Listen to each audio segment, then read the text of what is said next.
Ever have those moments where you know you look calm to everyone else, but on the inside, your body is running on stress mode? Y'all, today on Plan Go Plan, I am joined by Polly Warren, a coach, breathwork facilitator, and host of the Metamorphosis podcast. And we're talking about nervous system tools for high achieving women, the hidden power of your breath, and how to see midlife as a metamorphosis instead of a crisis. Let's do this. Hey, Polly, I'm so excited to have you here. Welcome, welcome. Thanks, Danielle. I'm very excited to be with you all the way from the UK. So yeah, great to be here. Technology is absolutely amazing. It's such a blast to be able to connect with people all over the world. And I'm so excited that we got the time zones aligned so that we could meet. I know, it's so good. So clever. So I love that you think about midlife as a metamorphosis and not a crisis. And I wanted to know, what was it that shifted your perspective on this season of life? Wow, my goodness. I'm now 51. And for me, it probably all started in my late 30s, early 40s, when I had three small children. And suddenly I was not feeling like I was in control of my life. I've always been quite an organized person. I was a teacher at the time. So I had a full on job and these three small children. And suddenly life started spiraling out of my control. And I was like, whoa, what is going on here? I was incredibly snappy. I was very emotional and felt like I wasn't really doing any part of the parenting or the career or anything particularly well. And what I've now since discovered that I was on for 4 years, having actually hit some pretty low places where I had some thoughts which actually really started to scare me because I just hit a very dark place. I now discovered that at the same time as all of this going on, I was having some big hormonal shifts.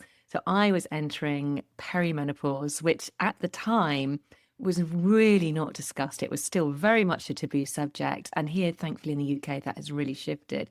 But at the time, I was like, oh my God, I don't know what's happening. And it was only through finally, eventually hitting a bit of a rock bottom that I discovered what it was. And that actually, what I was experiencing was not only perimenopause, but also I was really in burnout as well. And all basically the hormonal shifts kind of was escalating everything. So I took it upon myself to sort myself out, which I totally did. I learned a huge number of tools. I did a lot of inner work, as well as getting my physical body right. And I started with this my podcast, which initially started out as the Positive Perimenopause podcast, because I was like, if this is happening to me, how there's going to be a lot of women out there who don't know what's going on as well. So the podcast aim was just to find as many solutions as possible to talk about it.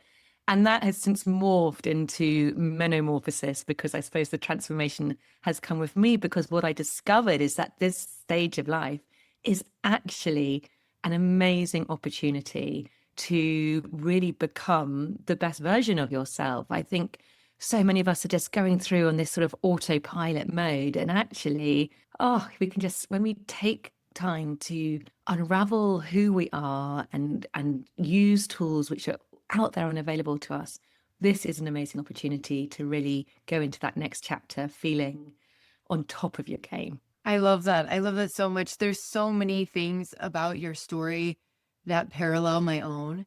You know, being in your late 30s with young kids and hormones are for real. Mm-hmm. And I also am so grateful that perimenopause and menopause are just being talked about much more broadly and out loud, and there's so many more resources. It also can be wildly confusing because there's a lot of noise around it. And Mm-hmm. so, you know, I know that breath work is a really important part of the work that you do. Can you share with me, like, what does breath work have to do with all this perimenopause, menopause, midlife stuff? Well, yeah, because initially my work was very much, so I ended up eventually stopping teaching in schools, and I ended up doing lots of coaching qualifications and breathwork qualifications. You know, I went down that rabbit hole of like, I just want to learn all these tools to help myself and then to share with others. And I've then ended up coming down this rabbit hole of breath work, and I realized that for me personally, it really is an amazing tool we can use for our nervous system. And I think many of us high achieving women coming into the stage of life when we're juggling all the balls of careers, of parenthood, of maybe your parents are getting older, all of the stuff, our nervous systems can become very dysregulated. And our breath is so linked with that. So how we breathe can trigger your stress response, but your stress response can also change how you breathe. So it's this two-way feedback loop. So if we're very stressed, we often breathe high up in our chest, we breathe fast, we breathe shallow, which is then triggering in itself you to become even more stressed because it's signaling to your body, oh my goodness, you're stressed. Are you running away from a tiger? So I'm going to just keep pumping out those stress hormones. So what we need to do and be mindful of is actually how we breathe can actually signal to our body, I'm safe, it's okay, and it can just calm everything down. So I discovered I was breathing really dysfunctionally, really high up in my chest. And when I learned to breathe properly every day, properly breathing, it totally changed my state. Everything started to calm down and my mind became clearer. I could become more focused. I could sleep better. So that was really why I was just so obsessed with it. But then also there are so many, it's such a broad term, breath work, because there's the functional everyday breathing. But then on the other end of the scale, you've got the more out there kind of breath work where you can really change your state and you can really create these experiences where you release a lot of stuff you might be carrying and you can connect with yourself in a lot deeper way and really start unlayering all of those unhelpful stories and beliefs that you've been carrying. So there's so much to it, which is why I absolutely love it. It's so interesting. And, I'm reading the book right now, The Comfort Crisis. And in it, one of the things that it talks about is, humans are living with really high levels of stress. And yet, like some of these physiological responses that we have were really designed, like you said, to help you run away from a tiger.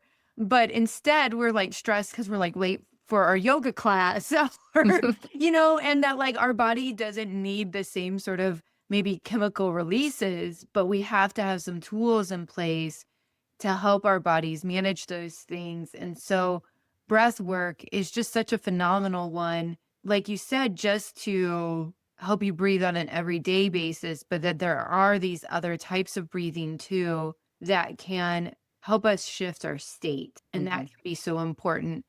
I'm a huge ritual nerd and I love rituals because I think that they can help us shift from one state to another. Do you have breathing rituals that you practice on a daily basis? Yes. So the first thing I do when I wake up, before I've even opened my eyes, I will take 3 really full, deep, proper breaths just to calm myself, to be present in that moment, to just anchor me in the day. And so I always do that, which is a really nice way to start the day. I often start my day with exercise, with some sort of movement. When I come back, and it's often after I've had a shower, and sometimes that can be later in the day once kids have gone to school or whatever. But I will always sit down for at least 10, often 20 minutes, and I'll do some sort of breath practice followed by a meditation. And this is the thing, it's kind of breathwork meditation for me, who naturally has a very busy mind and very on, and I imagine like a lot of your audience, I have always found meditation to drop into meditation really hard because my mind is literally going through my list, always on. Whereas when you do a breath practice, what I find is that you drop much more easily because you've got something to do. And so you're breathing, and then your body just gets the signal straight away to calm down. So then it's much easier to go into a little bit of a meditation, just even for a few more minutes afterwards. And you really get that sense of calm and peace. It's almost reminding your body what calm is like, which I know I'd totally forgotten. So I do that most mornings. And I guide breathwork most mornings before I do that anyway with my membership. So I'm kind of doing all these breath practices. But that's what I would do pretty much most days, non-negotiable. And I'm also very conscious how I breathe when I talk, when I walk, when I exercise. So that is a big one because we need to be breathing through our nose, and a lot of us don't do that. So I'm always very conscious of how I'm breathing. I don't always get it right, but it's something I'm aware of. One of the things that I love about this is how you don't need any extra time Mm-mm. to breathe through your nose. You don't have to carve out anything on your schedule. You just have to be aware. And I really love how then accessible that is to all of this. One of the other things that you mentioned was you move your body in the morning and how important it was for you to also get your physical self right. And as I'm working with people around their goals, and when they come to me for planning and goal setting, right? What they really want is they want to have a less stressful life. And a lot of their goals are around caring for their body. So exercise and things like that. So could you talk to me a little bit about like your movement practice? Sure. I'm a ridiculously early riser, and I have been for quite some time now. So when I used to teach and my kids were little, it was the only time really I could get it in. So my alarm goes off at 5:27. I know it's really random, but that's when it goes off. And I generally will be doing some sort of movement by 6 o'clock. And sometimes that could be a run down by the beach because I live close to the beach, or it might be going to the gym and doing some strength. So for me, as you get older, it's so important that we're doing some sort of weight bearing exercise or resistance exercise to keep our bones strong, our muscles strong. I want to, it's not really so much for looking good, although that's an extra bonus, but it's more about being really active and healthy for as long as possible as I get older. So, yes, running, weightlifting, I try and do some sort of Pilates, I stretch. Stretching, I think, is something we all forget about, but I like to do a little bit of stretching. So that's what I'll do in the morning. And then normally I'm done by 7 because then I kind of come and get my daughter up. My boys now have left school, but to get my daughter up and go to school. And then after that, I might go and take my dog for a walk as well. I will, if my husband's not doing it, go and have a nice walk as well. And then I'll come back, have my shower and do my breath work. So for me, it's getting that balance of physical, but as well as internal support, because I think that's what a lot of us forget. We're very mindful of looking after our bodies outward, but actually what's happening in our inner world. Yeah, that movement practice for me is as much about managing my Mm-hmm. anxiety and just getting me in that state that Mm-hmm. I need to be in. I'm thinking about lots of books today, I guess, because it makes me think of there's this book called Burnout by Amelia and Oh, I've read that. Mossy. Yes. Yes, yes. Yeah. And it was so empowering for me because there are some times where you are not in a place where you feel like you can necessarily remove the stressors in your life. If your parents are sick and you're taking care of them, you can't just remove that stressor. If you have a really tense work situation, it might take you a little bit of time before you can move that stressor. So saying, hey, there are things like breath work, there are things like moving your body that you can do that are going to at least help you get your body in a better state so that when you have to make decisions or move through those stressful situations, at least you can move through them in the best way possible for you. And I think that that's so empowering. Absolutely. It's all about bringing your nervous system back to a place of homeostasis. There's always going to be stress. It's impossible to think that 24/7 we're going to be in this like amazing Zen place. It's not going to happen. There's always stress. But what we're looking for is this flexibility within our nervous system so that when there is a stress, that we're able to bring ourselves back to a place of calm pretty swiftly. We're stuck in the stress. And I think what happens with so many of us is that we get stuck in that chronic stress for so long. We're not able to bring ourselves back down to a nice, calm, homeostasis, static kind of place. So by doing things like exercise, by practicing things like breathwork, I mean, that's why I love breathwork, because you can really play around with your baseline state of where your nervous system is. And you very quickly read where you're at and then go, okay, I'm really triggered right now. I know how to bring myself back down. So that's what we're looking for, is that flexibility, that variability in our nervous system. You know, I I think that one of the really powerful things for me was also being able to be aware of when I am, you use the word triggered, when I am all of a sudden in a not healthy state. And how do I recognize it? And you said that you were really snappy, and that's a huge signal for me that if Mhm. I'm a little bit snappy, if I'm finding myself moving from like calm to anger pretty quickly, that's usually a sign. And, I was wondering if you or your clients, people that you work with, what are some other signs that you hear people describe that they're going, ooh, this is the Yes. signal. It's often that yeah, you're very snappy. You have very little patience for things. Often it's when you can't sleep well. Your sleep is all over the place because that's just showing that you've got high cortisol levels. It might also be when you're struggling to digest food. So you might have digestive issues because again, when you're very stressed, you're nervous, you're stuck in your sympathetic, which isn't when you can actually digest properly. But so those are sort of some physical symptoms. But in terms of your breath, it is mirrored in how you breathe. So your breath will become shorter, shallower. There's something known as email apnea, where I don't know if you've ever experienced it. You might be writing an email, and just before you send it, you hold your breath, and that's because you get frozen in that moment of shock. If you think when you might have a shock or a scare, you immediately sort of take a breath and you hold your breath. Or all those years ago when we were hunter gatherers and some animal might have been chasing you or someone might have been chasing you, to be aware, to show where you were, you would have hold your breath. So that sort of has stuck with us. So people always say to me, "Oh God, yes, I'm constantly holding my breath, and I don't know why." So that's something to look out for. But I think it's really when you are feeling totally overwhelmed and you've got no space in your mind, you've got so many busy thoughts, and you start that spiral of, something happens and suddenly you're in that doom spiral of, oh my God, and you can't stop thinking about the thing.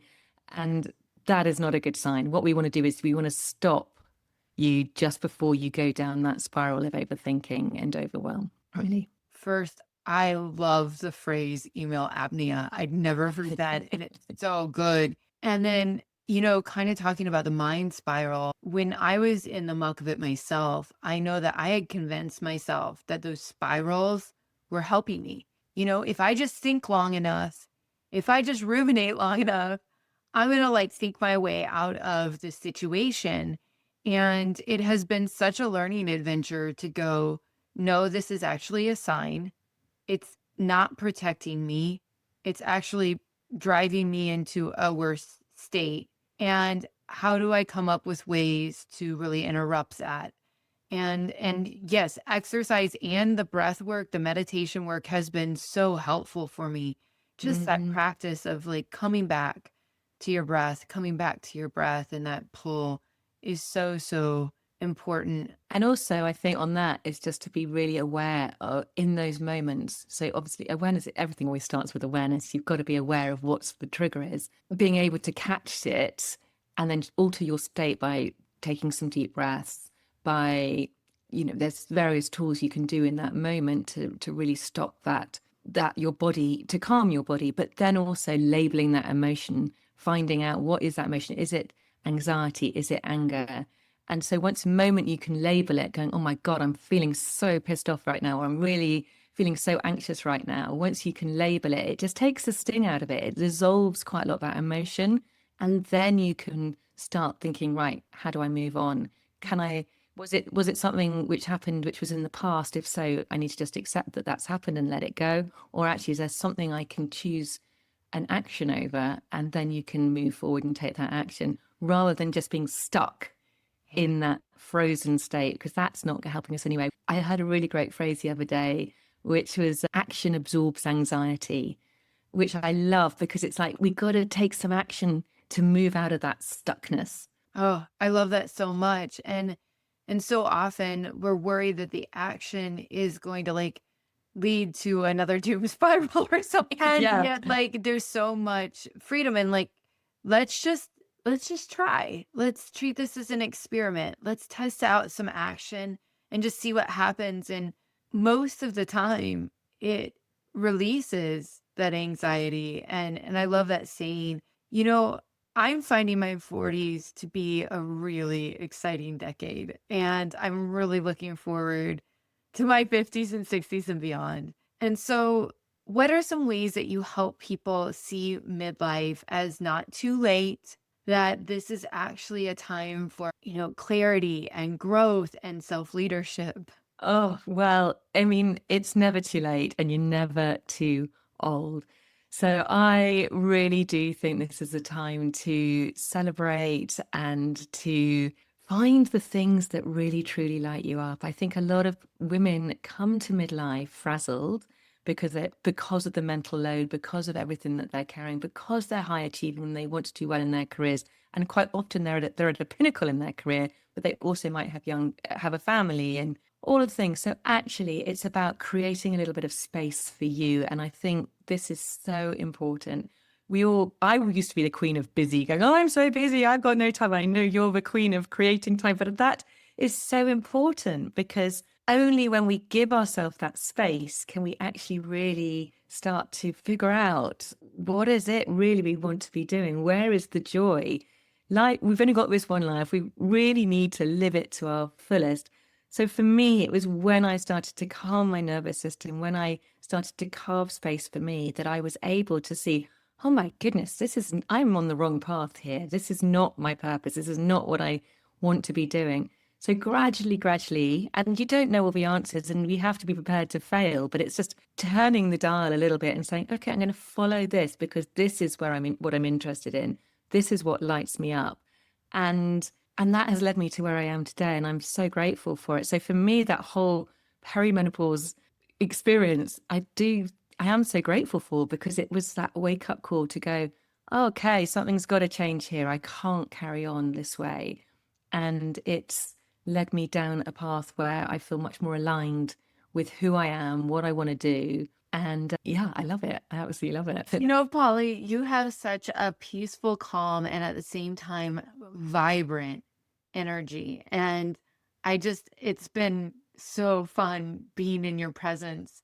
And if my listeners wanted to connect with you, if they wanted a little slice of this vibe that you give out, how can they connect with you? Oh, Danielle, thank you. Thank you. That's so lovely. One of the biggest compliments I think anyone ever gives someone is when you say about your energy. So yeah, thank you. I really appreciate that. So they can come and find me on Instagram at Polly Warren Coaching, or they can come and listen to my podcast, Metamorphosis, which you are going to come and guest on as well.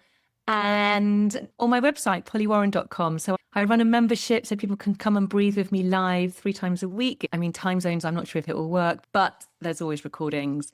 There are many things you can come and find out. I've got a free breath checkup to see how you're breathing. So that's all on my website. Well, I'm going to be all over your socials and your website because your work is so lovely and important and such a beautiful way to guide people through this time in their lives. So thank you so much, Polly. I'm so glad that I had you here. Oh, Danielle, it's been wonderful to connect. Thank you so much. It's been lovely. Thank you.